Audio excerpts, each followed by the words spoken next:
దేవుని నామకు స్తోత్రం కలుగును గాక. హల్లెలూయా. మీరు చాలా ధన్యులండి. ఎందుకంటే ఈ చర్చ్లో ఇక్కడ మొక్కుబడిగా ఆరాధన జరగదు. చాలా పర్సనల్ టచ్ ఉంటుంది. వ్యక్తిగతంగా ఒక్కొక్కరిని పలకరించడం, వ్యక్తిగతమైనటువంటి శ్రద్ధ ఒకరి పట్ల ఒకరికి కలిగి ఉండడం నేను చూస్తున్నాను.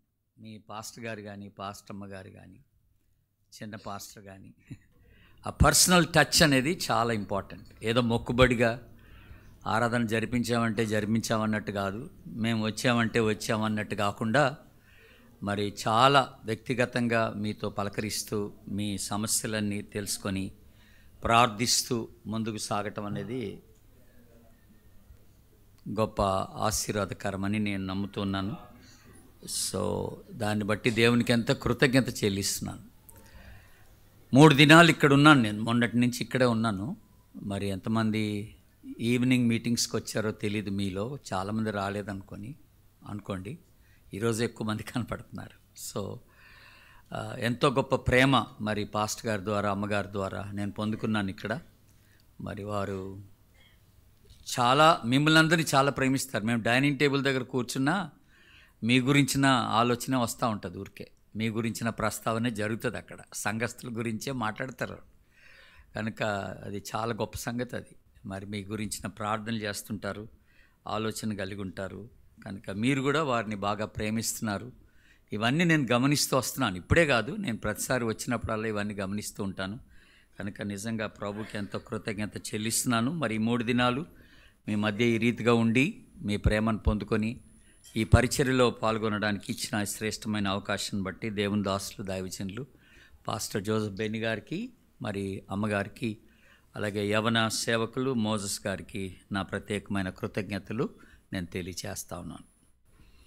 దేవుని బిడ్డలారా, నేను తీసుకున్నటువంటి టాపిక్ ఈ 3 దినముల కొరకు యాక్చువల్గా ఏంటంటే క్రీస్తులో కట్టబడుట అనే టాపిక్ తీసుకున్నాను. బీయింగ్ బిల్ట్ ఇన్ క్రైస్ట్ అనే మాట. బీయింగ్ బిల్ట్ ఇన్ క్రైస్ట్, క్రీస్తులో కట్టబడుట. ఈ అంశాన్ని పురస్కరించుకొని 4 విషయాలు చెప్పాలనుకున్నాను. వాస్తవంగా 4 విషయాలు ఏంటంటే, 1 పరిశుద్ధతలో కట్టబడుట, 2ది ప్రేమలో కట్టబడుట, 3ది విశ్వాసంలో కట్టబడుట, 4ది కృపలో కట్టబడుట. ఒక విశ్వాసి యొక్క జీవితం ఇన్ని విధాలుగా కట్టబడడానికి అవకాశం ఉంటుంది అన్నట్టు. Being built in holiness, being built in love, being built in faith and also being built in grace అన్నమాట. అయితే అనుకోకుండా ఏం జరిగిందంటే, మొన్నటి దినాన్న నేను పరిశుద్ధతలో కట్టబడుట అనే అంశాన్ని స్టార్ట్ చేసినప్పుడు ఒక రోజులో చెప్పాలనుకున్నంత చెప్పలేకపోయాను. చాలా విషయాలు మిగిలిపోయి ఉంటే నిన్నటి దినాన్న మళ్ళీ అదే టాపిక్ కంటిన్యూ చేయడం జరిగిందనమాట. సో 2 దినాలు పరిశుద్ధతను గురించే మాట్లాడుకున్నాం. 2 దినాలు పరిశుద్ధతను గురించిన ధ్యానం కలిగి ఉండడం జరిగింది. కనుక ఇవి మీరు డెఫినెట్గా మిస్ అయిపోయినటువంటి వారు మళ్ళీ యూట్యూబ్లో మీరు చూసుకొని నోట్ చేసుకొని మీరు ఆశీర్వదించబడాలని కోరుతున్నాను. ఈ ఉదయకాలం మొదటి ఆరాధనలో ఇప్పుడు నేనేం మాట్లాడతానంటే, ప్రేమలో కట్టబడుట అనే అంశాన్ని గురించి మాట్లాడబోతున్నాను. ఇప్పుడు నేను బీయింగ్ బిల్ట్ ఇన్ లవ్. ఇక నెక్స్ట్ సర్వీస్లో 11 గంటల ఆరాధనలో కృపలో కట్టబడుట అనే అంశాన్ని గురించి మాట్లాడతాను. సో మీరు ఒకవేళ టైం ఉండి మళ్ళీ నెక్స్ట్ సర్వీస్లో కూడా పాల్గొంటామని అనుకుంటే దట్స్ వెల్ అండ్ గుడ్. మీరు పాల్గొని ఆ వర్తమానం కూడా మీరు వినడానికి ఆన్లైన్లో కూడా మీరు వినొచ్చు. అవసరమైతే అలా కూడా వినడానికి ప్రయత్నం చేయండి. Okay, God bless you. సరే, ఈ ఉదయకాలం మన ధ్యానం నిమిత్తమై బైబిల్స్ ఉన్నవారు మొదటి యోహాను పత్రిక తీయండి. యోహాను రాసిన మొదటి పత్రిక 4వ అధ్యాయం. 4వ అధ్యాయం.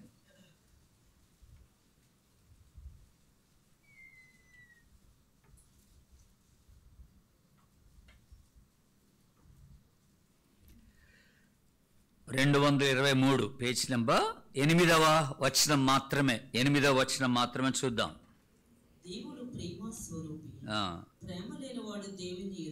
సరే, అందరం కలిసి చూద్దాం ఒకసారి. ఎలాగో తీశారు, చదవడానికి ప్రయత్నం చేశారు కనుక అందరం కలిసి ఒకసారి చదువుదాం కలిసి.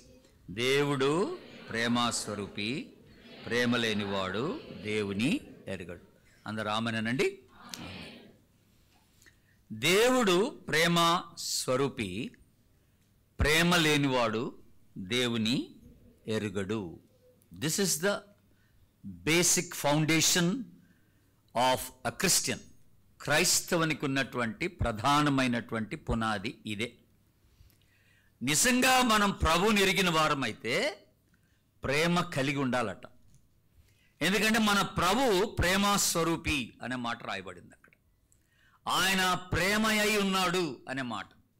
ఆయనలో ప్రేమ ఉండడం కాదు, ఆయనే ప్రేమ అయి ఉన్నాడు అనే మాట మనం జ్ఞాపకం. హీ ఈజ్ లవ్, ఆయనే ప్రేమ. కనుక యేసుక్రీస్తుని కలిగిన వాడు డెఫినెట్గా ప్రేమ కలిగిన వాడై ఉండాలి. ఎవరైతే యేసుని ఎరగకుంటారో వారిలో ఈ ప్రేమ మనకి కనపడదు అనే మాట కూడా మనకి ఇక్కడ జ్ఞాపకం చేయబడుతున్నటువంటి మాట. కనుక ఇది మన ఆలోచనకు, మన ధ్యానమునకు ఇది మూలం. మొట్టమొదటిగా మనం తెలుసుకోవాలి, క్రీస్తుని ఎరిగిన వారు ప్రేమను కలిగిన వారు అనే మాట మనం జ్ఞాపకం చేసుకుంటూ వస్తాం.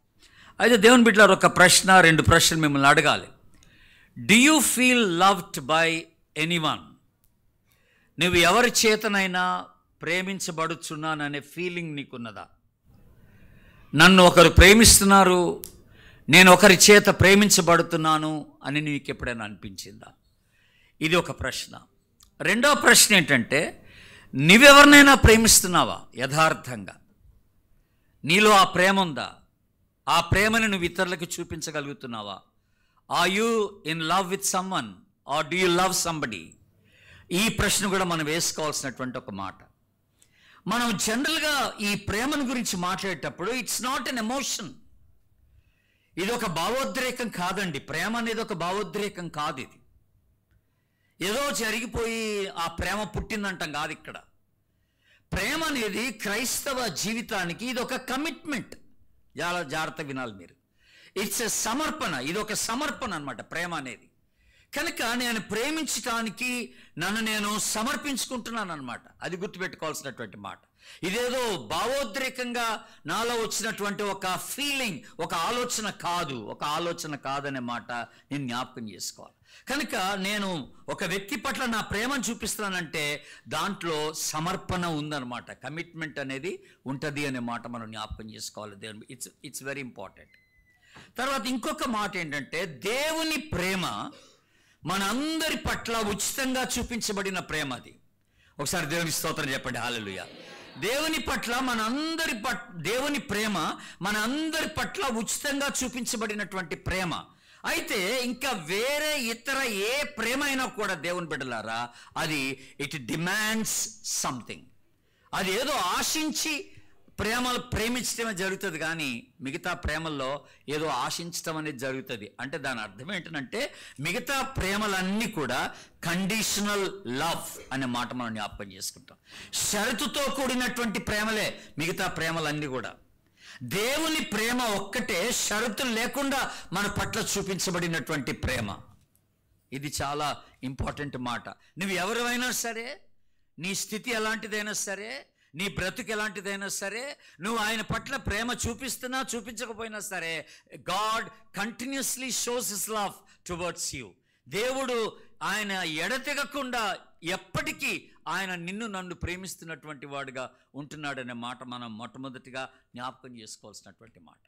దేవుని ప్రేమ మన ఎడల ఎట్లా ప్రత్యక్షపరచబడను అనంటే, ఈ సృష్టి ఆదికాండం 1వ అధ్యాయంలోనే ప్రత్యక్షపరచబడింది. దేవుడు మన కోసం చేసిన ఈ సృష్టి యావత్తు కూడా, ఇదంతా కూడా ఆయన ప్రేమను సూచిస్తున్నటువంటిది అనే మాట మనం జ్ఞాపకం చేసుకుంటాం. దేవుడు ఈ రోజున ఈ 66 పుస్తకాలు మన చేతిలో పెట్టాడంటేనే దీని వెనకాల దేవుని ప్రేమ మన పట్ల ఎంత ఉన్నదో మనకి జ్ఞాపకం చేయబడతాం. ఎందుకంటే ఆయన ఉద్దేశాలు, ఆయన చిత్తము ఇవన్నీ కూడా దేవుడు తన వాక్యం ద్వారా మనకి బయలుపరుస్తూ వస్తున్నటువంటి వాడుగా ఉంటున్నాడని మనం జ్ఞాపకం చేసుకుంటున్నాం. ఏమీ కార్మైకల్ అని ఒక గొప్ప మిషనరీ, ఆమె భారతదేశంలో సౌత్ ఇండియాలోకి వచ్చి ప్రాస్టిట్యూట్స్ మధ్య, ఆ తర్వాత హిందూ దేవాలయాల్లో వ్యభిచారానికి అమ్మబడుతున్నటువంటి పిల్లలు, యవన బిడ్డలు, వాళ్ళని కాపాడింది ఆమె. కాపాడి వాళ్ళకి ఒక ఆశ్రమాన్ని ఏర్పాటు చేసినటువంటి గొప్ప మిషనరీ ఆమె. అనేక సంవత్సరాలు మన భారతదేశంలో పనిచేసిన ఆమె ఒక చక్కని స్టేట్మెంట్ ఇచ్చింది ఆమె. ఇంగ్లీష్లో చెప్తాను మొట్టమొదటిగా, ఆ తర్వాత నేను తెలుగులో చెప్తాను. You can give without loving, but you cannot love without giving అన్నది ఆమె. మళ్ళీ చెప్తాను ఇంగ్లీష్లో. You can give without loving, but you cannot love without giving అని. అంటే ప్రేమ లేకుండా ఇవ్వచ్చు కానీ నువ్వు ఇవ్వకుండా ప్రేమించలేవు అన్నదన్నమాట. అంటే దాని అర్థం ఏంటి? ప్రేమలో ఉండేటువంటి ఒక ఉన్నతమైనటువంటి లక్షణం ఏంటంటే ఇచ్చుటయే. ప్రేమలో స్వార్థం ఉండదన్నమాట. కనుక ప్రేమ కలిగిన వాడు ఇవ్వాల్సిందే. నువ్వు ఇవ్వకుండా ప్రేమించలేవు అన్నదన్నమాట. నువ్వు ఇవ్వకుండా ప్రేమించలేవు. ప్రేమ లేకుండా ఎవరికైనా ఇవ్వచ్చు. బయట ఒక భిక్షగాడు కూర్చుంటే వాడికి దానం చేయడానికి వాడి పట్ల ప్రేమ అక్కర్లేదు, జస్ట్ ఇచ్చేస్తావు, ఏదో 10 రూపాయలు చేతిలో పెట్టేస్తావు, దానికి ప్రేమ అక్కర్లేదు. ప్రేమ లేకుండా ఇవ్వచ్చు కానీ ఇవ్వకుండా మాత్రం ప్రేమించలేవు.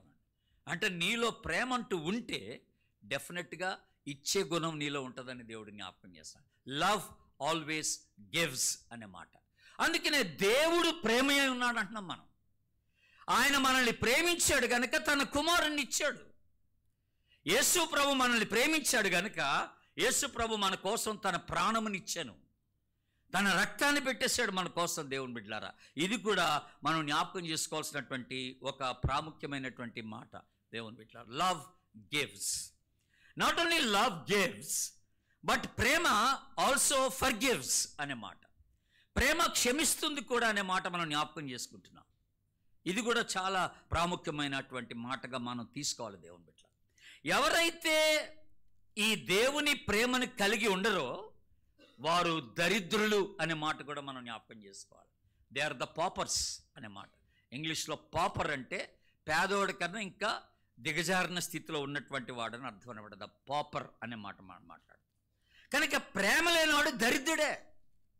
నువ్వు ఒక వ్యక్తిని ప్రేమించలేకపోతున్నావు అంటే నువ్వు ఎంత దరిద్రుడో దాన్ని బట్టి అర్థమవుతున్నాడు. ఒక క్రైస్తవుడిగా, ఒక రక్షింపబడిన వ్యక్తిగా, దేవుని బిడ్డగా నీలో ఆ ప్రేమ కనపట్లేదంటే నువ్వు చాలా దీనస్థితిలో ఉన్నట్టే లెక్క. దేవుని బిడ్డలారా, ఇది మనం అర్థం చేసుకోవాల్సినటువంటి. కనుక ఈ ఉదయకాలం మనం దేన్ని ఆలోచన చేస్తున్నామంటే I need to grow are I need to be built up in love. నేను ఈ ప్రేమలో ఎదగవలసిన వాడనై ఉన్నాను, ఈ ప్రేమలో నన్ను నేను కట్టుకోవలసినటువంటి వాడనై ఉన్నాను విశ్వాసిగా అనే మాట మనము జ్ఞాపకం చేసుకుంటున్నటువంటి మాట. దేవుని బిడ్డలారా, నిజమైనటువంటి ప్రేమ ఇతరుల సంతోషాన్ని ఆశిస్తుంటుంది అన్నమాట ఎప్పుడైనా కూడా. అది కూడా మీరు గమనించాల్సినటువంటి ఒక మాట. ఇప్పుడు క్రైస్తవ జీవితానికి మూలం మీరు యేసుప్రభు ఒక మాట అన్నాడు, అదేంటో చూద్దాం. మీరు ఒకసారి యోహాను సువార్త తీయండి దయచేసి. ఇప్పుడు యోహాను సువార్త 13వ అధ్యాయానికి రండి. యోహాను సువార్త 13వ అధ్యాయం 35వ వచనం చూద్దాం. ఇప్పుడు మీరు ఒకని ఏళ్ళ ఒకడు ప్రేమ గలవారైన ఏళ్ళ దీనిని బట్టి మీరు నా శిష్యులని అందరూ తెలుసుకుందురని. చూసారండి, మీరు ఒకని ఎడల ఒకడు ప్రేమ గలవారైన ఎడల దీన్ని బట్టి లోకమంతా కూడా మీరు నా శిష్యులని తెలుసుకుంటారు. అందరూ ఒకసారి ఆమెనండి. అంటే మనం క్రైస్తవులమని బయట ఎలా తెలుస్తుంది అంటే మన ప్రేమను బట్టే అన్నాడు. మనం చూపించే ప్రేమను బట్టి. అంటే the hall mark of a Christian is love అనే మాట మీరు రాసుకోవాలి. ద హాల్ మార్క్ అని అంటారు. అంటే ఈ క్రైస్తవునుకున్నటువంటి ఒకే ఒక బలమైన గుర్తు ఏమిట్రా అంటే ప్రేమ అనే మాట మనం జ్ఞాపకం చేసుకుంటాం. ఈ ప్రేమను బట్టే క్రైస్తవుడు ఉంటున్నాడు అనమాట. క్రైస్తవుల్లోనే ఈ ప్రేమ కనపడుతుంది. ఒక ముస్లిం ఆమె ఒకసారి సాక్ష్యం చెప్తూ ఆమె ప్రభుని తెలుసుకుందిలే. ఆమె ప్రభుని తెలుసుకున్న తర్వాత బెంగళూరులో ఆమె ప్రభుని తెలుసుకున్న తర్వాత ఆమె సాక్ష్యం చెప్తూ ఆమె అన్న ఒక మాట ఏంటి తెలుసండి, మా మతంలో ప్రేమ లేదు, దేవుళ్ళో అంది. మా మతంలో దేవునిలో ప్రేమ లేదు, నేను యేసుక్రీస్తులో ఆ ప్రేమను చూశాను అంది. కనుక నేను యేసుక్రీస్తుని నమ్ముకున్నాను అన్నదాన్ని. కనుక క్రైస్తవ జీవితం ఇది ప్రేమతో కూడింది, ఇది ప్రేమతో నింపబడింది అనే మాట. కనుక ఈ ఉదయకాలం ఇక్కడ కూర్చున్న మనలో ఎవరమైనా కూడా నాలో ప్రేమ లేదు అంటే నీ అంత దరిద్రుడు ఇంకోటి లేడనమాట. నీ అంత దరిద్రాలు ఇంకోరు లేదనమాట. అట్లా మనం గుర్తుపెట్టుకోవాలి. కనుక నువ్వు నిజంగా క్రీస్తుని కలిగిన వ్యక్తివైతే ఆ క్రీస్తు ప్రేమ నీలో కనపడాల్సిందే. ఆమెనండి ఒకసారి. ఆ క్రీస్తు ప్రేమ ఖచ్చితంగా కనపడాల్సిందే. మీరు ఒకసారి తెస్సలోనికైలకు రాసిన 2వ పత్రిక తీయండి దయచేసి. తెస్సలోనికైలకు రాసిన 2వ పత్రిక 1వ అధ్యాయం, 2 Thessalonians chapter 1, 188, పేజ్ నెంబర్ 188, 3వ వచనాన్ని గమనిద్దాం. 3వ వచనం. సహోదరులారా, మేము ఎల్లప్పుడూ మిమ్మల్ని గూర్చి దేవునికి కృతజ్ఞతాస్తుతులు చెల్లించుటకు బద్దులమై ఉన్నాము. ఇది యుక్తమే. ఎలాగనగా మీ విశ్వాసం బహుగా అభివృద్ధి పొందుచున్నది. మీ అందరిలో ప్రతి వాడును ఎదుటివాని యేళ్ళ చూపు ప్రేమ విస్తరించున్నది. వావ్, ఎంత చక్కని మాట అండి. ఇక్కడ పౌలు గారు ఈ తెస్సలోనిక సంఘానికి రాస్తూ, మేము దేవునికి కృతజ్ఞత చెల్లించ బద్దులమై ఉన్నాం మిమ్మల్ని బట్టి అన్నాడు. ఎందుకంటే మీలో 2 విషయాలు అభివృద్ధి చెందుతుండగా మేము చూస్తున్నాం అన్నాడు. 2 విషయాలు ఏంటంటే, ఒకటి మీ విశ్వాసము అభివృద్ధి పొందుచున్నది అన్నాడు. That's wonderful. కనుక మనం విశ్వాసంగా, క్రైస్తవులంగా, దేవుని బిడ్డలంగా దినదినము మన విశ్వాసము అభివృద్ధి చెందుతూ ఉండాలి దేవుని పట్ల. నేను ఒక దశలో ఒక ప్రార్థన చేశాను ఒక సంవత్సరం. అదేంటనంటే, దేవా, ఈ స్పిరిచువల్ గిఫ్ట్స్, ఏది ఆత్మవరములు ఉన్నాయి కదండి, ఈ ఆత్మవరాల్లో నేను కోరుకుంది ఏంటంటే విశ్వాసం కావాలని కోరుకున్నాను. నాకు ఆ విశ్వాసం దయచేయి. ఆత్మవరాల్లో విశ్వాసం కూడా ఒక వరమే. కనుక ఆ వరం కావాలి ప్రభువా, నాకు ఆ విశ్వాసం అనే వరం. నీ అందరి విశ్వాసంలో నేను దినదినము అభివృద్ధి చెందాలి అనే మాట మనం జ్ఞాపకం చేసుకుంటున్నాం. కనుక ఈ తెస్సలోనిక సంఘస్థులు విశ్వాసంలో వర్ధిల్లినారు, అభివృద్ధి చెందారట. రెండోది ఇక్కడ పౌలు గారు రాస్తున్నాం ఏంటంటే, మీ అందరిలో ప్రతివాడును ఎదుటివాని ఎడల చూపు ప్రేమ విస్తరించుచున్నది. దేవునికి స్తోత్రం చెప్పండి. Hallelujah. What a beautiful sign of Christian family. లేకపోతే దేవుని యొక్క సంఘమునకు ఎంత మంచి గుర్తండి ఇది. ఒకని ఎడల ఒకరికి ఆ ప్రేమ విస్తరిస్తున్నట్టుగా కనపడతాం. ఈ రోజుల్లో మనం ప్రేమ చూపించేటప్పుడు కూడా ఆ ప్రేమలో పార్షాలిటీ ఉంటుంది, పక్షపాతం ఉంటుంది. మనకిష్టమైన వాళ్ళ పట్ల ప్రేమ ఎక్కువ ఉంటుంది, మనకిష్టం లేని వారి పట్ల ఆ ప్రేమ ఉండదు. ఆ ప్రేమ చూపించలేము దేవుని బిడ్డలారా. కనుక ఈ ప్రేమలో కూడా తారతమ్యాలు ఉంటున్నాయి. మనం చూపించే ప్రేమలో కూడా ఆ డిఫరెన్సెస్ కనపడతా ఉన్నాయి. కానీ ఇక్కడ వీళ్ళ గురించిన మాట ఏంటంటే, మీలో ప్రతివాడు, ఇక్కడ చక్కని మాటలు ఉపయోగించాడు, ప్రతివాడు ఎదుటివాని ఎడల చూపు ప్రేమ విస్తరిస్తూ ఉందన్నాడు. కనుక ఇది చాలా ప్రాముఖ్యమైనటువంటి మాటగా మనం తెలుసుకోవాలి దేవుని బిడ్డలారా. కనుక ఈ ఉదయకాలం నేను మొట్టమొదటిగా మిమ్మల్ని అడగాల్సినటువంటి ప్రశ్న ఏమిటంటే, is your love fading or is your love growing?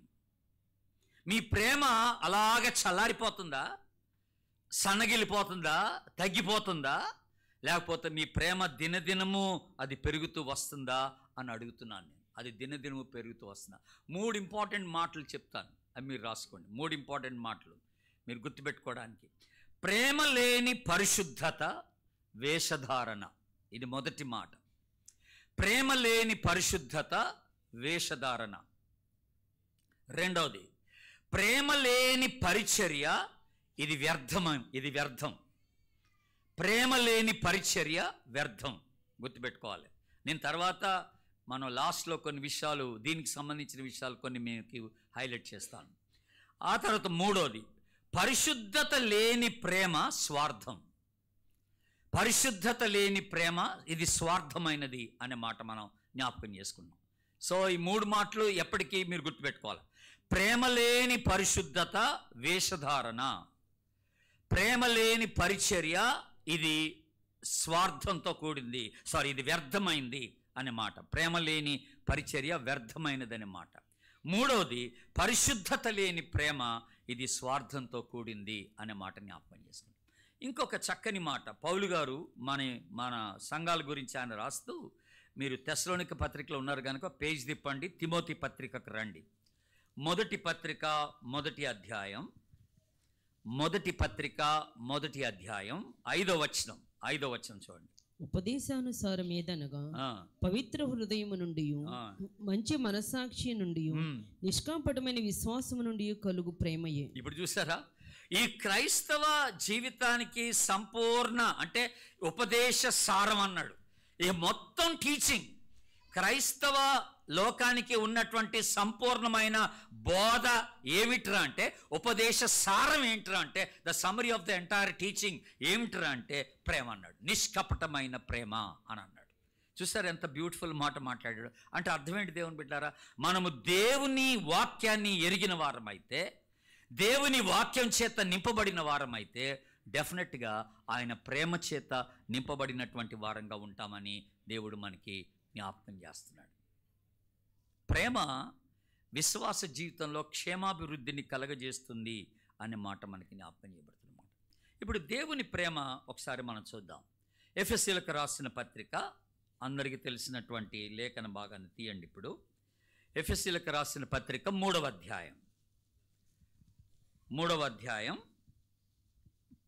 యాక్చువల్గా ఈ భాగం కొంచెం పెద్ద భాగమే, 15 నుండి 18 వరకు కొంచెం పెద్ద భాగమే ఉన్నది. 3వ అధ్యాయం 15 నుండి 18 వరకు చూడండి. మీరు అంతరంగ పురుషుని యందు శక్తి కలిగి ఆయన ఆత్మ వల్ల బలపరచబడినట్లుగాను, క్రీస్తు మీ హృదయముల్లో విశ్వాసము ద్వారా నివసించినట్లుగాను తన మహిమైశ్వర్యము చొప్పున మీకు దయచేయవలనని, మీరు దేవుని సంపూర్ణత యందు పూర్ణులగునట్లుగా దేవుని ప్రేమయందు వేరు పారి స్థిరపడి సమస్త పరిశుద్ధులతో కూడా దాని వెడల్పు, పొడుగు, లోతు, ఎత్తు ఎంతో గ్రహించుటకును, జ్ఞానమునకు మించిన క్రీస్తు ప్రేమను తెలుసుకొనుటకును తగిన శక్తి గలవారు కావాలని ప్రార్థించున్నాను. కనుక పౌలు యొక్క కన్సర్న్ చూసారండి సంఘం పట్ల. ఆయన దేని కొరకు ప్రార్థన చేస్తున్నాడు? విశ్వాసుల విషయంలో వాళ్ళు క్రీస్తు ప్రేమను తెలుసుకొనుటకు ప్రార్థన చేస్తున్నాడు. తగిన శక్తి గలవారు అవ్వాలని ప్రార్థన చేస్తున్నాడు. తర్వాత ఇంకొక మాట, మీరు ప్రేమలో వేరు పారాలని ప్రార్థన చేస్తున్నాను అని అంటున్నాడు. ఇక్కడ మీరు ప్రేమలో వేరు పారాలని. ఎందుకు ఇంత గొప్ప కన్సర్న్? ప్రేమను గురించిన కన్సర్న్ ఎందుకనంటే, క్రైస్తవ లోకానికి, క్రైస్తవ జీవితానికి అసలైనటువంటి గుర్తు ఏమిటంటే అంటే ప్రేమే. అయితే ఇక్కడ కొన్ని మాటలు క్రీస్తు ప్రేమను గురించి కొన్ని మాటలు జ్ఞాపకం చేయబడ్డాయి. The depth of Christ love.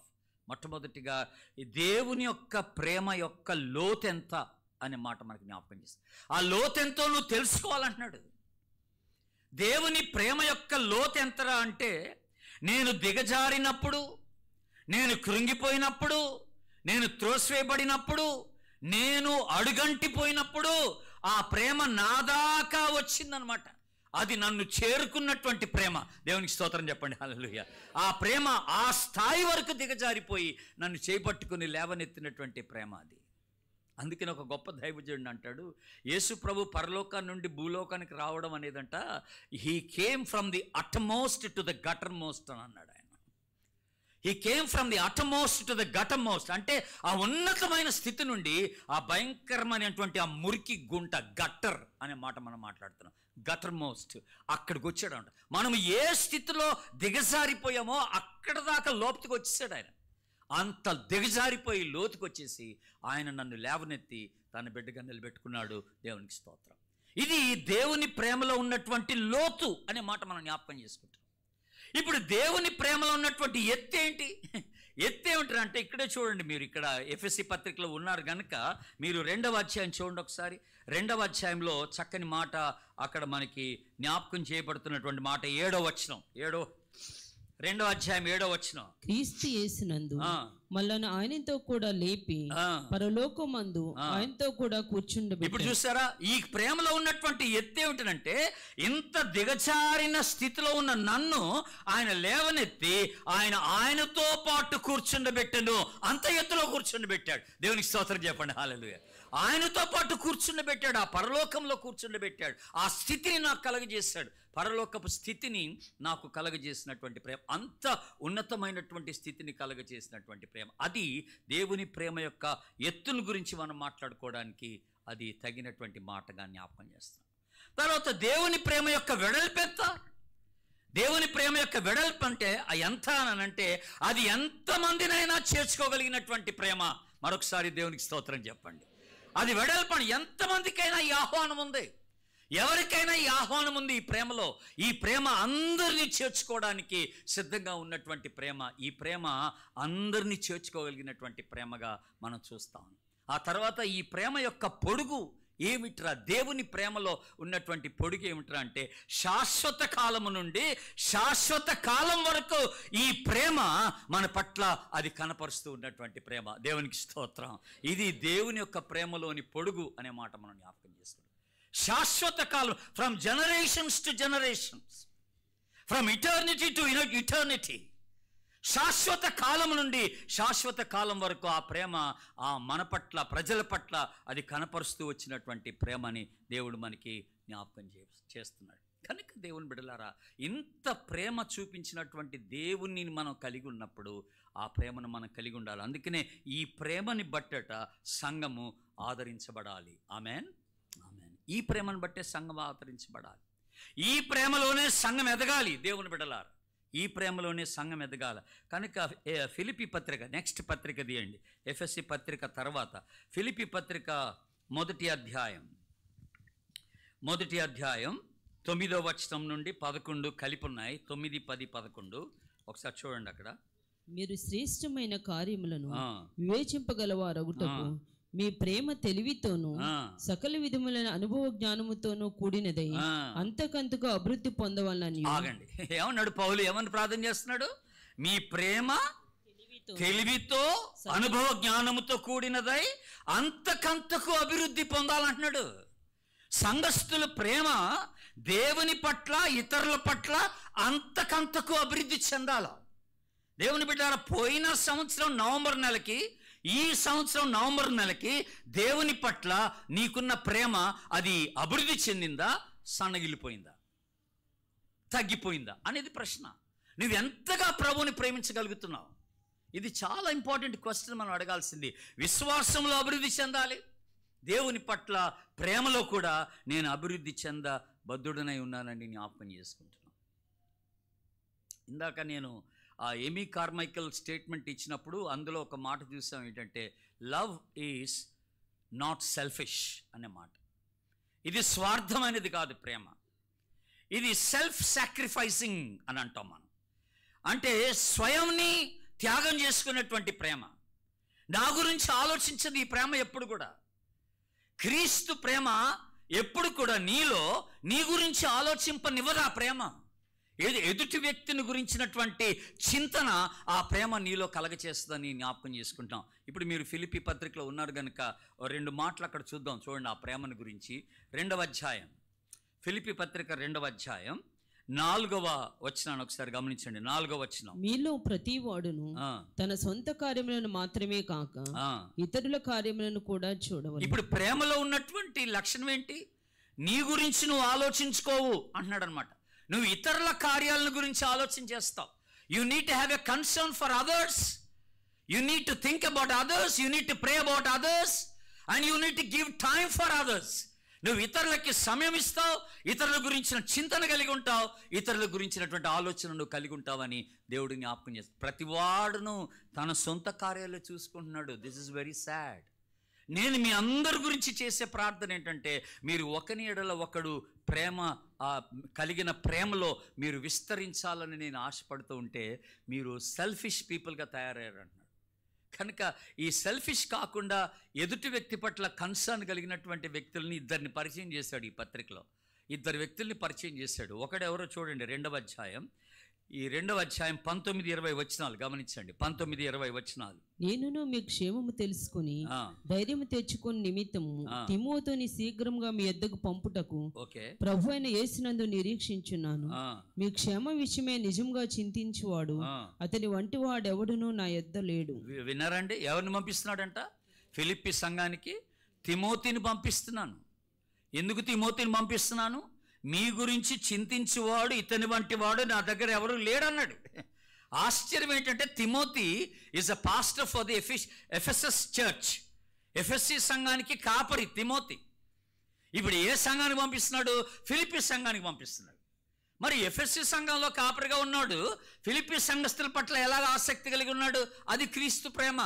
వాళ్ళ గురించి ఎరిగిన వాడై ఉండి వాళ్ళ గురించి ఎప్పటికీ ఆయన చింతిస్తూ ఉన్నవాడుగా పౌలు గమనించినాడు. కనుక you are the right person to go and counsel them, you are the right person to go and encourage them, you are the right person to go and వాళ్ళని ఆదరించడానికి నువ్వు సరైనటువంటి వ్యక్తివి తిమోతి అన్నట్టుగా వాళ్ళ గురించిన చింతన కలిగిన వాడు అని మాట్లాడుతున్నాడు. మీ గురించి చింతన కలిగిన వాడు తిమోతి, తన గురించి ఎప్పుడూ ఆలోచించుకోలేదు.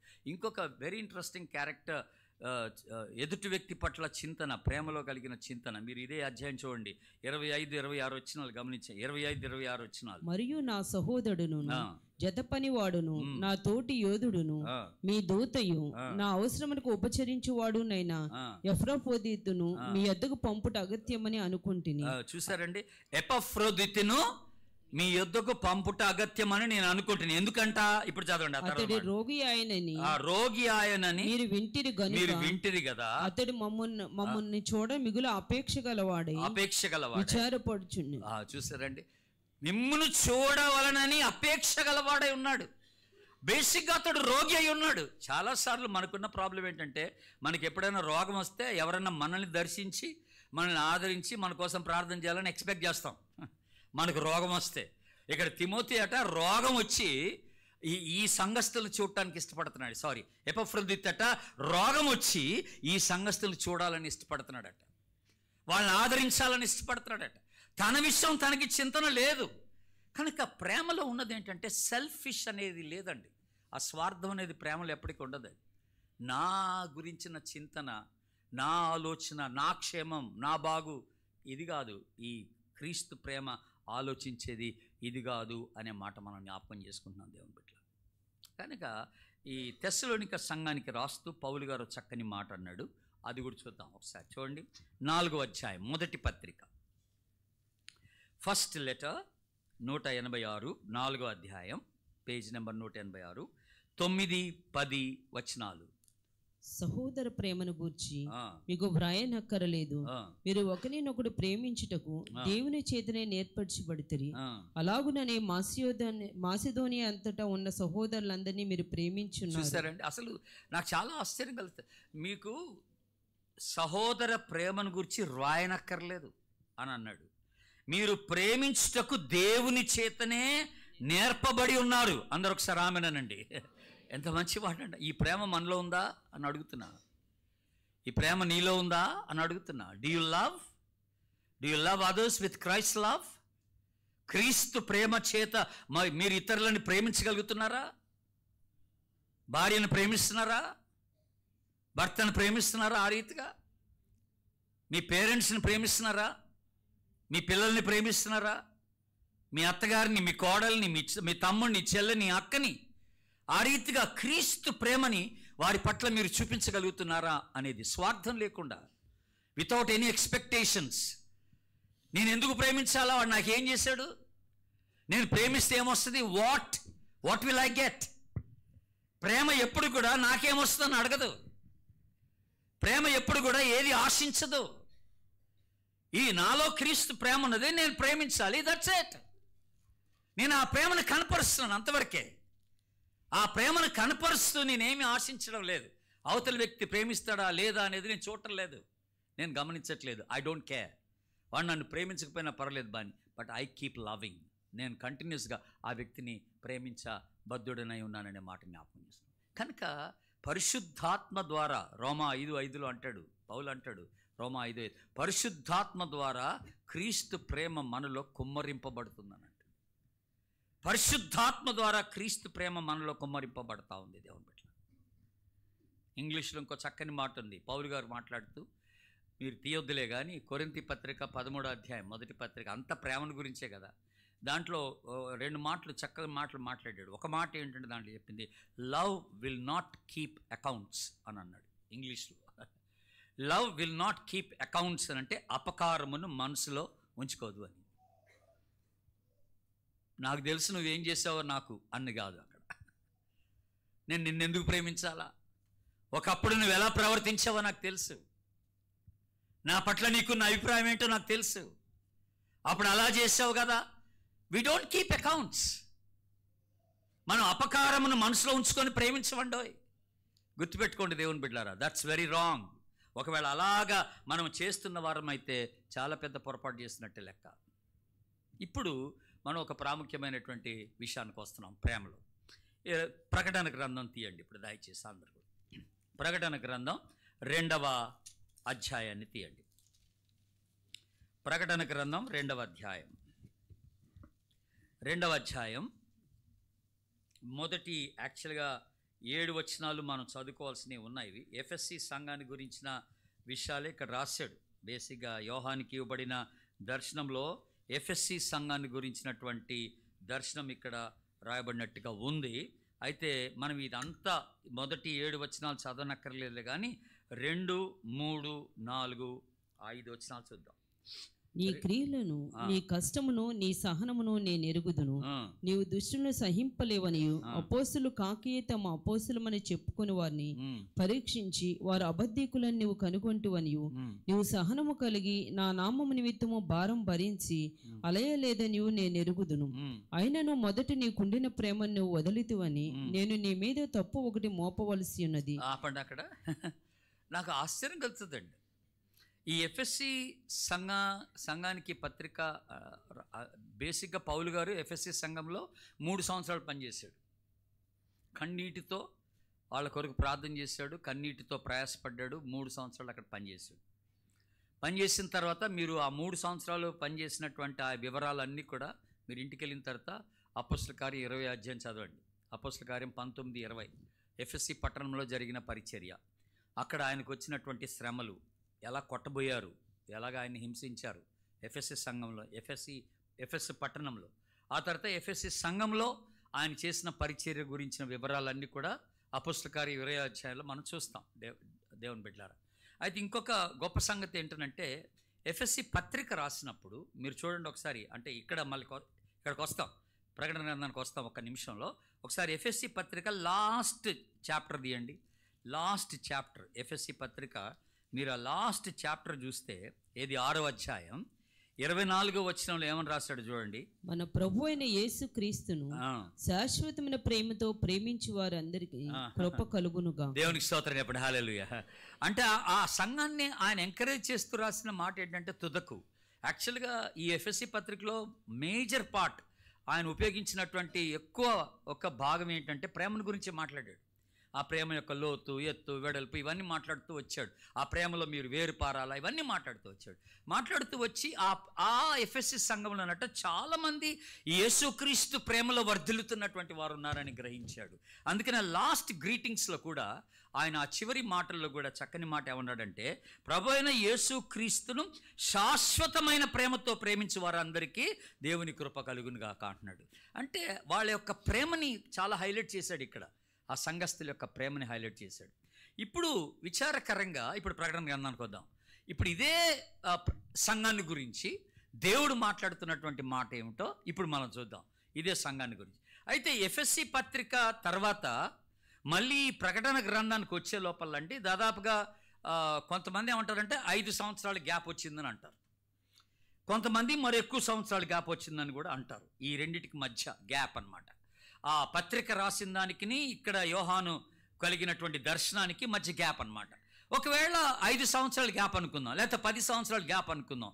ఈ 10 సంవత్సరాల గ్యాప్లో మళ్ళీ ఇక్కడ ప్రభు దర్శనం ద్వారా ఎఫ్ఎస్సి సంఘానికి జ్ఞాపకం చేస్తుంది ఏంటంటే, చూడండి ఇక్కడ ఇంట్రెస్టింగ్ మాట, నేను ఆలోచిస్తున్నటువంటి మాట ఏంటంటే, నీలో నీ క్రియలు, నీ కష్టం, నీ సహనం నేను ఎరుగుతాను. నువ్వు ఎలాంటి వ్యక్తి అంటే క్యారెక్టరిస్టిక్స్, ఈ ఎఫ్ఎస్సి సంఘానికి ఉన్నటువంటి క్యారెక్టరిస్టిక్స్ మనం ఆలోచన చేస్తున్నాం. నీవు దుష్టులను సహించలేదు, దేవునికి స్తోత్రం చెప్పండి. అలాగే అపోస్తులు కాక అపోస్తులను చెప్పుకునేవారు, అంటే అబద్ధ బోధకులను గుర్తించావు, వాళ్ళను నువ్వు చేర్చుకోలేదు అని అంటున్నాడు. That's very good. ఆ తర్వాత నువ్వు సహనము కలిగి నా నామం నిమిత్తమై భారం భరించావు, అంటే నువ్వు శ్రమను అనుభవించావు. That's very good. యేసు క్రీస్తు నిమిత్తమై శ్రమను, బాధను, హింసను అనుభవించినటువంటి సంఘస్థులు వీరు అనే మాట మనం చూస్తాం. బట్ ఇంట్రెస్టింగ్ ఇక్కడ కొటేషన్ మనం గమనించాల్సింది ఏంటంటే అయితే అని అన్నాడు. అయితే అనే మాట అక్కడ స్టార్ట్ చేశాడు. 4వ వచనం స్టార్టింగ్ ఏంటంటే అయితే అని అన్నాడు. నేను ఇంతకు ముందు ఎప్పుడైనా చెప్పాను మీకు, అయితే అంటే చాలా డేంజరస్ మాట అది. అయితే అంటే అర్థం ఏంటనంటే అంతకుముందు చెప్పిందంతా క్యాన్సిల్ అనమాట. మీరు చాలా మంచోళ్ళండి, ప్రేమ గలవాళ్ళండి, దీనులండి, దయగలి వారండి అయితే అన్నాను అనుకోండి, అంటే ఆ ముందు చెప్పినవన్నీ అవుట్ అనమాట. ఇంకా అయితే తర్వాత చెప్పేదే ఇంపార్టెంట్ అనమాట. అంటే ఒకప్పుడు ఇలా ఉన్నావు అయితే అని అన్నప్పుడు ఇప్పుడు ఏదో జరిగిందనమాట. ఇంకా తర్వాత ఇప్పుడు ప్రభు అన్నాడు, అయితే నీ మీద ఒక నేరం మోపాల్సింది ఉంది అన్నాడు. ఏంటి ఆ నేరం అంటే, మొదట నీకుండిన ప్రేమను నువ్వు కోల్పోయావు అన్నాడు. You lost your first love. చాలా ఆలోచన చేశాను అసలు దీని గురించి. ఎంటైర్ 1 hour ప్రసంగం చేసి పడేయచ్చు ఇప్పుడు నేను.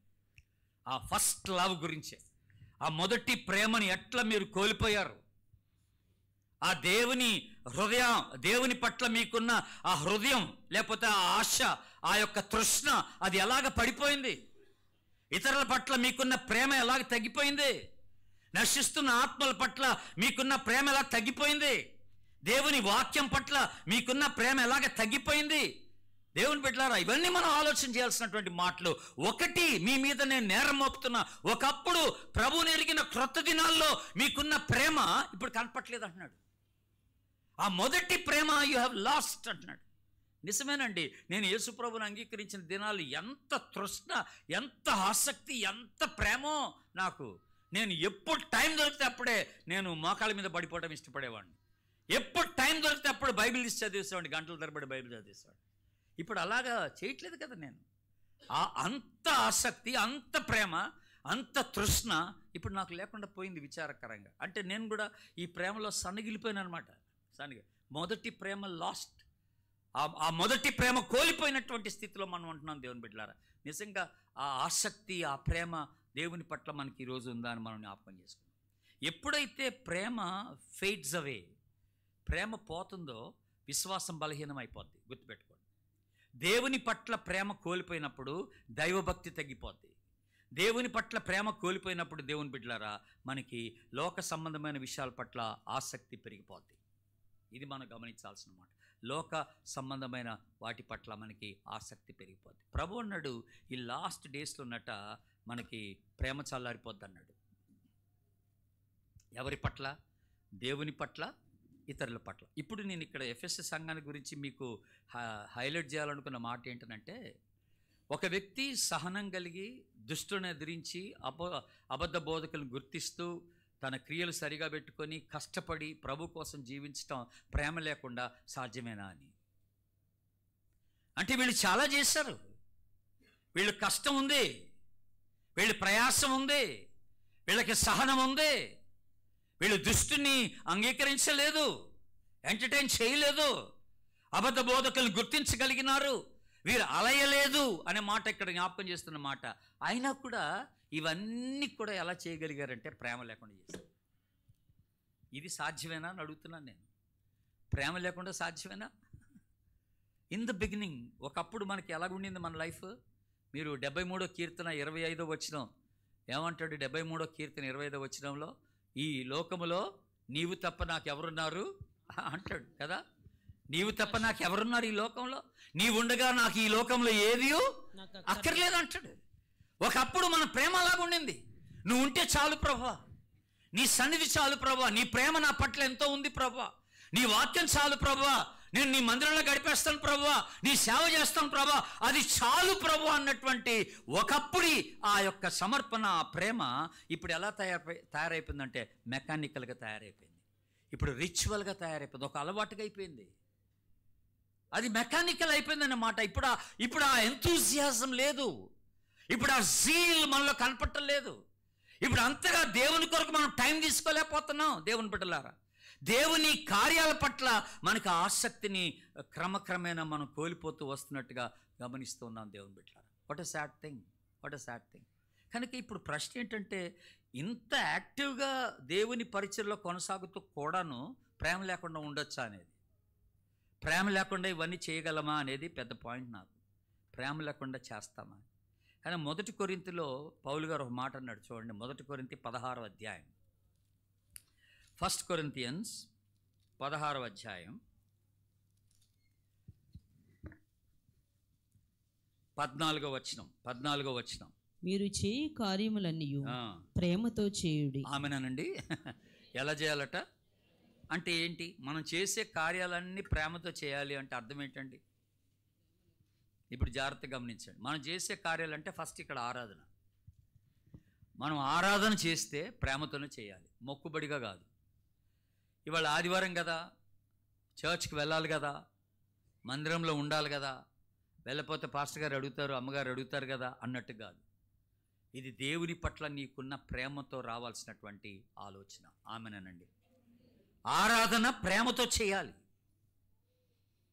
అలాగే దేవునికి ఇచ్చేవాడు, దేవునికి ఇచ్చుట అది ప్రేమతో జరగాలన్నాడు. 2 కొరింథీ 8:8 చూడండి. 2 కొరింథీ 8:8. మీరు మన ప్రభు అయిన యేసుక్రీస్తు కృపను ఎరుగుదురు కదా, ఆయన ధనవంతుడై ఉండి మీరు తన దారిద్ర్యం వల్ల ధనవంతులు కావాలని మీ నిమిత్తము దరిద్రుడైన. 8వ అధ్యాయం 8వ వచనం. ఆజ్ఞాపూర్వకంగా మీలో చెప్పుట్లేదు, ఇతరుల జాగ్రత్తను మీకు చూపుట చేత మీ ప్రేమ ఎంత యథార్థమైనదో పరీక్షింపవని. చూడండి ఇక్కడ అంటే దాని ముందు భాగం 7వ వచనంలో ఏమన్నాడంటే, ప్రేమ యందు ఎలాగ అభివృద్ధి చెందుతున్నారో అలాగే మీరు ఈ కృప యందును కూడా అభివృద్ధి పొందండి. ఏ కృప అంటే 8వ అధ్యాయం 1వ వచనం. ఏ కృప? సహోదరులారా, మాసిదోనియా సంఘములకు అనుగ్రహింపబడిన ఏ కృపది? ఇచ్చుట, దాతృత్వం. దాతృత్వం అనే కృప గురించి మాట్లాడుతున్నాడు ఇక్కడ. ఇచ్చుట అనే కృప. ఇక్కడ ఆ దాతృత్వం అనే కృపను గురించి మాట్లాడుతూ, మీరు సహోదర ప్రేమ, మీ అందు ప్రేమ ఉంది, అలాగే ఈ కృపలో కూడా మీరు వర్ధిల్లాలంటూ ఇప్పుడు 8వ వచనం ఏమన్నాడంటే, మీ ప్రేమ ఎంత యథార్థమైనదో ఈ కృప విషయంలో మీరు పరీక్ష చేసుకోండి అన్నాడు. అంటే దేవునికి ఇచ్చేవాడు ప్రేమతో ఇవ్వాలట, ప్రేమతో ఇవ్వాలట. నీ ప్రేమ ఎక్కడ కనపడాలంటే నువ్వు ఇచ్చే దాంట్లో కనపడాలన్నాడు. దేవునికి ఇచ్చే దాంట్లో నీ ప్రేమ కనపడాలన్నాడు. నువ్వు దేవుణ్ణి ఆరాధించడం ప్రేమతో ఆరాధించాలా, నువ్వు దేవునికి ఇవ్వడం ప్రేమతో ఇవ్వాలా, నువ్వు దేవుని కొరకు శ్రమ పడితే ప్రేమతోనే శ్రమ పడాలి. రిచర్డ్ వమ్రాండ్, మీ అందరికీ తెలిసి ఉండొచ్చు, టార్చర్ ఫర్ క్రైస్ట్ అని ఒక బుక్ వచ్చేది ఇంతకుముందు, ఒక చిన్న పత్రిక, టార్చర్ ఫర్ క్రైస్ట్. పెద్ద బుక్ కూడా రాశాడు ఆయన, 2-3 బుక్స్ ఉన్నాయి ఆయన మీ గురించి. ఆయన రష్యన్, మాస్కో దేశాల్లో ప్రభు చేత బాగా చిత్రహింసలు చేయబడినటువంటి ఒక వ్యక్తి. ఆయన ఫైనల్గా ఒకసారి ఆయన భార్య సబీనా, వీళ్ళిద్దరు కూడా బాగా ఈ చిత్రహింసలు పాలై ఆయన బయటకు వచ్చేసిన తర్వాత, జైల్లో నుండి బయటకు వచ్చిన తర్వాత మన భారతదేశానికి కూడా వచ్చాడు. ఆయన్ని ఇంటర్వ్యూ చేస్తూ ప్రశ్న అడిగారు. ఆ ప్రశ్న ఏంటంటే, మీరు ఇంత శ్రమ, ఇంత చిత్రహింస ప్రభు కోసం మీరు ఎలాగ పొందగలిగారండి, ఎలా ఫేస్ చేస్తారు ఇదంతా అంటే, సింపుల్గా ఒకటే మాట అన్నాడు. ఏమన్నాడు తెలుసా అండి? బికాస్ ఐ లవ్ హిమ్ అన్నాడు. దేవునికి స్తోత్రం చెప్పండి. హల్లెలూయా. బికాస్ ఐ లవ్ హిమ్, నేను క్రీస్తుని ప్రేమిస్తున్నాను కనుక ఇదంతా సహించాను అంటున్నాడు ఆయన. ఇక చావు వచ్చిందిరా బాబు, తప్పట్లేదురా అన్నట్టు కాదు ఇది. నేను ప్రభు కొరకు చిత్రహింస అవ్వడానికి నాకు ఇష్టమే అన్నట్టుకుందనమాట. ప్రభు కొరకు చిత్రహింస అవ్వడానికి నాకు ఇష్టమే. I do it with love. నేను ప్రేమతోనే ఈ పని చేస్తాను అంటున్నాడు దేవుని బిడ్డ. అందుకని మనం ప్రభు కొరకు ఏది చేసినా, ఇందాక కొరింథీ 16:14 అన్నట్టుగా, మీరు ఏమి చేసినా ప్రేమతో చేయండి అన్నాడు. ప్రభు కొరకు ప్రేమ లేకుండా చేయబాకండి అన్నాడు. అలాగే ఆత్మలు సంపాదించినా అలాగే చేయాలట. ఇప్పుడు 2 కొరింథీ చూడండి. 2 కొరింథీ 5:14 ఏమనుంది? 2 కొరింథీ 5:14 క్రీస్తు ప్రేమ మమ్మల్ని బలవంతము చేయుచున్నది. ఎలా అనగా అందరి కొరకు వాడు మృతి పొందెను గనుక అందరూ మృతి పొంది. క్రీస్తు ప్రేమ మమ్మను బలవంతం చేయుచున్నది. ఆ 11వ వచనంలో ఏమంటాడు? మేము దేవుని విషయమైన భయము నెరిగి మనుషులను ప్రేరేపించుచున్నాం. అంటే అర్థం ఏంటి? మేము ఆత్మలు సంపాదిస్తున్నామని. ఇలాగ ఆత్మలు సంపాదించడానికి, ప్రయాసపడటానికి మమ్మల్ని పురికొల్పుతుంది ఏంట్రా అంటే, యేసుక్రీస్తు యొక్క ప్రేమ మమ్మల్ని బలవంతం చేస్తుంది అన్నాడు. We just cannot keep quiet. మేము మౌనంగా ఉండలేమండి బాబాయ్, మేము సువార్త చెప్పకుండా ఉండలేము, మేము ఆత్మలు సంపాదించుకుని ఉండలేము. ఈ ప్రేమ మమ్మల్ని బలవంతం చేస్తుంది అన్నాడు. క్రీస్తు ప్రేమ మమ్మల్ని బలవంతపరుస్తుంది, అందుకనే మేము ఆత్మలు సంపాదిస్తున్నాం అన్నాడు. మీకు ఎప్పుడైనా ఎవరన్నా ఇలాగ అడిగారా, మీరు ఎందుకు ఈ పని చేస్తున్నారని? మీ ఆన్సర్ ఏమంటుంది దానికి? మనం చేస్తే కదా అసలు ఆ పనులు. ఆ శ్రద్ధతో, ఆసక్తితో మందిరానికి రావడం. అందుకని మా ఇంట్లో కూడా నేను ఎప్పుడు అలా చెప్తాను, ఎప్పుడు మందిరానికి వెళ్ళాలనుకుంటే టైంకి ఉండాలి, ఓపెనింగ్ ప్రేయర్ నుండి ఉండాలి, ఓపెనింగ్ ప్రేయర్ నుండి ఉండాలి. మేము జనరల్గా జాక్ పునన్ గారి చర్చ్కి వెళ్తాం, బెంగళూరులో జాక్ పునన్ గారి చర్చ్కి వెళ్తాం ఫ్యామిలీ అంతా. ఆ చర్చి 10 o'clock స్టార్ట్ అవుతుంది కనుక మేము ఇంటి దగ్గర 9:30కి స్టార్ట్ అవుతాం. అయితే ఒక ఆదివారం మాకు తెలిసిన ఒక ఫ్యామిలీ వాళ్ళు వేరే చర్చ్కి వెళ్తారు. అక్కడికి మమ్మల్ని రమ్మన్నారు, వారిని కలవడానికి. ఆ చర్చ్కి ఈసారి ఆరాధనకి అక్కడ రండి, మాతో కూడా కలిసి ఆరాధన చేసిన తర్వాత మనం ఇంటికి వెళ్దామన్నారు. సరేలే అని ఆ ఒక్క వారం ఏం చేస్తామంటే మేము వాళ్ళ చర్చికి వెళ్ళాలని డిసైడ్ చేసాం. ఆ చర్చ్ ఎన్ని గంటలకంటే 9:30కి స్టార్ట్ అవుతుంది అది. సో మా ఇంటికి ఆ చర్చ్కి ఒక 15 minutes దూరం అనమాట కారులో పోతే మనం. సో నేను మా పిల్లలకి చెప్పాను, మా ఆవిడికి చెప్పాను, మనం కరెక్ట్గా 9:15కి కారు ఎక్కాలన్నాను. సో దాట్ 9:30కి ఆ చర్చ్లో ఉండొచ్చు, కరెక్ట్గా స్టార్టింగ్ నుండి ఆరాధనలో పాల్గొనవచ్చు. సరే మంచిది. విషయం ఏంటంటే నేను 9కి రెడీ అయ్యి కూర్చున్నాను. మా పిల్లలు మా ఆవిడ 9:30కి బయటకు వచ్చారు. 9:15కి రావాల్సిన వాళ్ళు 9:30కి వచ్చారు. ఇక నేను ఏం మాట్లాడకుండా ఏం చేశానంటే కారు ఎక్కి నేను జాక్పునన్ గారి చర్చికి బయలుదేరా, ఈ చర్చి కాకుండా. మా పిల్లలు అడుగుతున్నారు, డాడీ చర్చి ఇటు కాదు కదా, ఇటు వెళ్ళాలి కదా అంటే, నేను సారీ అమ్ముడు, మనం ఈ చర్చికి వెళ్ళాల్సిన టైం అయిపోయిందండి. ఇప్పుడు మనం లేట్గా స్టార్ట్ అవుతున్నాం కనుక ఇప్పుడు మనం మళ్ళీ ఒరిజినల్గా మనం వెళ్ళాల్సిన చర్చి 10 o'clockకి, అక్కడికైతే మనం ఇంకా బిఫోర్ టైంలో ఉండిపోతాం. అక్కడికైతే ఇక్కడికి వెళ్తే మాత్రం లేట్గా వెళ్తాం. ఐఎమ్ సారీ, నేను లేట్గా వెళ్ళటం ఇష్టం లేదు కనుక టైంకి వెళ్ళాలనుకుంటే మనం ఆ చర్చికి వెళ్ళాలని చెప్పి వీళ్ళకి ఫోన్ చేసి రావడం లేదని చెప్పేసాం. లేట్ అయింది, రావడం లేదు.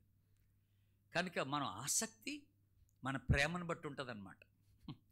ప్రభు పట్ల మనకుండే ప్రేమను బట్టి ఆసక్తి ఉంటుంది. ఇంటర్వ్యూకి టైంకి వెళ్ళిపోతావు, ట్రైన్కి టైంకి వెళ్ళిపోతావు, ట్రైన్ మిస్ అయిపోద్దేమోనని. మరి ఆరాధనకి ఎందుకు ఆ నిర్లక్ష్యత? దేవుని పరిచయం పట్ల ఎందుకు ఆ నిర్లక్ష్యత? దేవుని కార్యాల పట్ల ఎందుకు ఆ నిర్లక్ష్యత? ఆ ప్రేమ ఎక్కడ పోయింది అప్పుడు? ఇదంతా చాలా ఆలోచించాలి. ఇప్పుడు నేను 3 విషయాలు మాట్లాడాను. నువ్వు ఆరాధిస్తే ప్రేమతో ఆరాధించాలి, నువ్వు దేవునికి ఇస్తే ప్రేమతో ఇవ్వాలి, నువ్వు ఆత్మల్ని సంపాదిస్తే ప్రేమతో పని చేయాలి. దేవుని పట్ల ఉన్న ప్రేమతో మనుషుల్ని సంపాదించాలి ప్రభు కోసం. అది నీలో ఉన్నటువంటి ఆ తృష్ణ అనమాట. దేవుని పట్ల ఎందరో నశిస్తున్నారు, ప్రభు అందరి కోసం ప్రాణం పెట్టాడు, నేను ఈ ప్రభు యొక్క ప్రేమని అందరికీ తెలియచేయాలన్నటువంటి ఆ తృష్ణ నీలో కనపడాలి దేవుని బిడ్డలారా. అట్లాగనే ఇంకొక మాట కూడా మనం చూద్దాం. 1 కొరింథీ మీరు ఒకసారి 13వ అధ్యాయాన్ని గమనించండి దయచేసి. 1 కొరింథీ 13వ అధ్యాయం. 1 కొరింథీ 13వ అధ్యాయం మొదటి 2 వచనాలు గమనించండి ఒకసారి. మొదటి 2 వచనాలు. మనుషుల భాషలతోనూ దేవదూతల భాషలతోనూ నేను మాట్లాడినను, ప్రేమ లేని వాడినైతే మోగడు కంచును గణగల్లాడు తాళమునయ్యుందును. ప్రవచించువాడు కృపావరము కలిగి, ఇప్పుడు వినండి, ప్రవచించు కృపావరము కలిగి మర్మములన్యు జ్ఞానమంతయు ఎరిగిన వాడినైనను, కొండలను పగిలింపగల పరిపూర్ణ విశ్వాసం గలవాడినైనను, ప్రేమ లేని వాడినైతే నేను వ్యర్థుడను. హలో, వింటున్నారా మీరు? ఇక్కడ సింపుల్గా ఈ 2 వచనాల్లో చెప్పింది ఏంటంటే ఆత్మ వరాలే, కృపా వరాల గురించి పౌలు మాట్లాడుతున్నాడు. నువ్వెన్నో వరాలు కలిగి ఉంటావు, దేవుడు నీకు ఎన్నో వరాలు ఇచ్చి ఉంటాడు.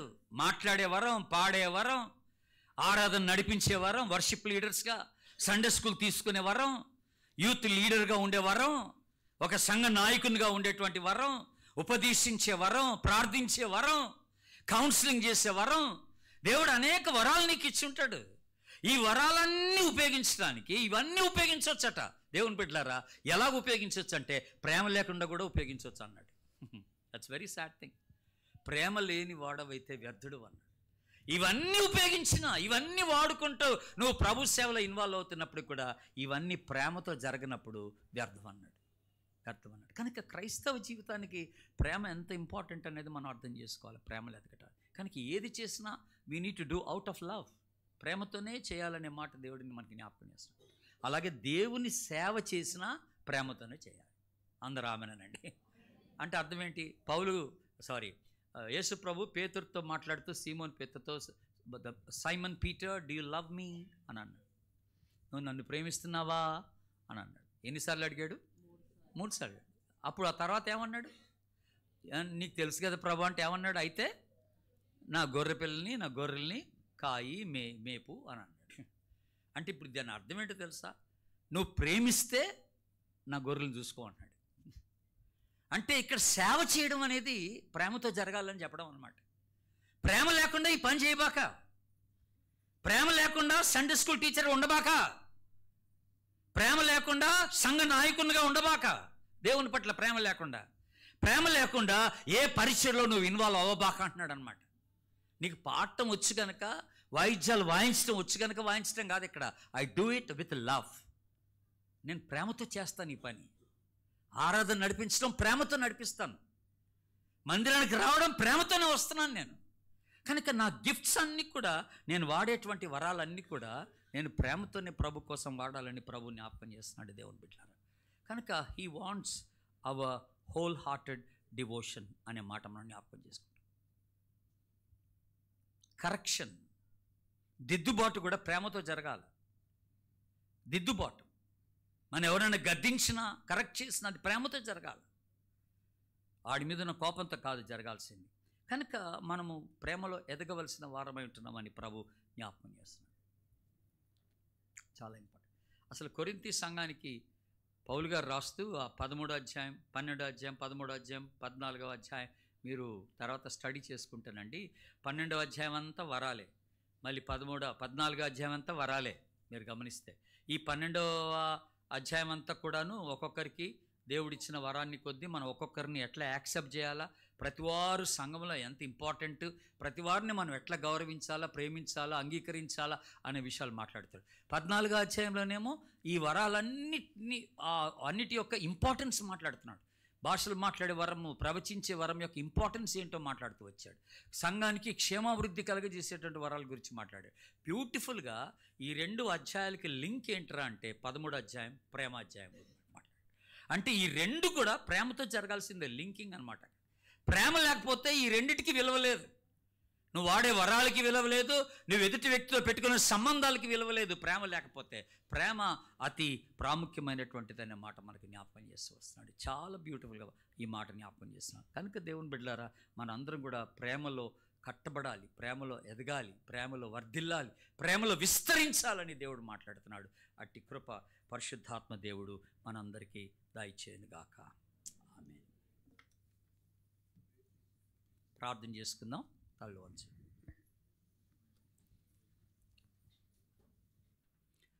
స్తోత్రం ప్రభు. ఈ ఉదయకాలం బహు ప్రాముఖ్యమైనటువంటి ఒక అంశం, క్రైస్తవ జీవితానికి మూలమైన ప్రేమ అనేటువంటి విషయాన్ని గురించి మాతో బహు క్షుణ్ణంగా మీరు మాట్లాడినందుకై నీకు స్తోత్రం దేవా. మేము నీ కొరకు ఏది చేసినా అది ప్రేమతోనూ చేయాలని మమ్మల్ని హెచ్చరించావు. ప్రేమ లేనివాడు దరిద్రుడు అన్నావు. ప్రేమలో స్వార్థం ఉండదన్నావు. ప్రేమ అపకారాన్ని మనసులో పెట్టుకోదని చెప్పావు. ప్రేమలో స్వార్థం ఉండదన్నావు ప్రభా, నీకు స్తోత్రం. ఎదుటి వ్యక్తి పట్ల కన్సర్న్ ప్రేమలో ఉంటుందన్నావు. ఆత్మల సంపాదన ప్రేమతో చేయాలన్నావు. మాకు ఇచ్చిన వరాలు మేము ప్రేమతోనే వాడాలని చెప్పావు ప్రభా. నీ ప్రేమ చేత మమ్మల్ని నింపండి. పరిశుద్ధాత్మ ద్వారా ప్రేమ మా హృదయంలో కుమ్మరింపబడాలని మేము ఆశిస్తున్నాం దేవా. అట్టి కృప మాకు దయచేయండి. మమ్మల్ని అందరినీ మీరు వాడుకోమని, నీ ప్రేమ ద్వారా మమ్మల్ని వాడుకోమని కోరుకుంటూ నిన్ను స్తుతిస్తూ ఘనపరుస్తూ యేసు నామమున ప్రార్థించి వేడుకుంటున్నాం తండ్రి. ఆమేన్.